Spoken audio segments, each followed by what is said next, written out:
بسم اللہ الرحمن الرحیم۔ السلام علیکم ناظرین۔ صحابہ کرام کا آپس میں ہنسی مذاق۔ صحابہ آپس میں بڑے خوبصورت مذاق کیا کرتے تھے۔ یہاں چند ایک واقعات بیان کرتا ہوں۔ روایت ہے کہ ایک بار حضرت ابو بکر رضی اللہ تعالیٰ عنہ، حضرت عمر رضی اللہ تعالیٰ عنہ اور حضرت علی رضی اللہ تعالیٰ عنہ ساتھ ساتھ کہیں جا رہے تھے، جبکہ حضرت علی بیچ میں تھے اور دائیں بائیں حضرت عمر اور حضرت ابو بکر تھے۔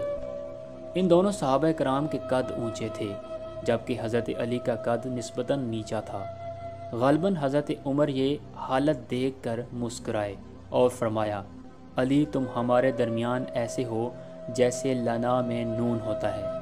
حضرت علی نے مسکرا کر برجستہ جواب دیا کہ میں ہٹ جاؤں تو لا رہ جائے گا۔ لا کا مطلب عربی میں نہیں یا کچھ نہیں ہے۔ اسی طرح ایک بار حضرت علی رضی اللہ تعالیٰ عنہ وضو فرما رہے تھے۔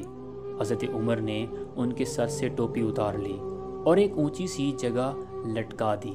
حضرت علی وضو کرنے کے بعد گئے اور ٹوپی تک پہنچنے کی کوشش کی، لیکن ہاتھ نہ پہنچا۔ مسکرائے اور انتظار کرنے لگے۔ جب حضرت علی رضی اللہ تعالیٰ عنہ وضو فرمانے لگے تو آپ نے ان کے سر سے ٹوپی اتار لی۔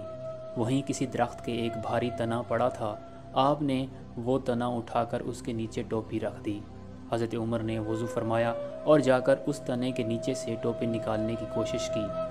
کافی زور لگانے پر بھی بات نہ بنی تو حضرت علی نے فرمایا، ٹھیک ہے بھائی، میری ٹوپی نکال دو، میں تمہاری ٹوپی اتارتا ہوں۔ ایک اور مشہور واقعہ ہے کہ جب کئی صحابہ حضور صلی اللہ علیہ وسلم کے ساتھ دسترخوان پر بیٹھے کھجوریں تناول فرما رہے تھے، حضور صلی اللہ علیہ وسلم نے ایک کھجور کھانے کے بعد اس کی گٹھلی حضرت علی کے سامنے پھینک دی۔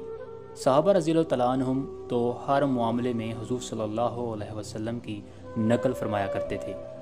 بس پھر کیا ہوا، ہر صحابی نے یہی کرنا شروع کیا۔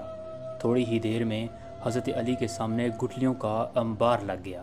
جب کھجوریں ختم ہوئیں تو کسی صحابی نے مزاحاً حضرت علی سے فرمایا، علی لگتا ہے تم کو زیادہ ہی بھوک لگی تھی۔ حضرت علی نے اپنے سامنے گٹھلیوں کا انبار دیکھا تو معاملہ سمجھ گئے۔ مسکرا کر فرمایا، میری نسبت شاید آپ لوگوں کو زیادہ بھوک لگی تھی، کیونکہ میں تو گٹھلیاں چھوڑ گیا، آپ تو شاید گٹھلیاں سمیت کھا گئے۔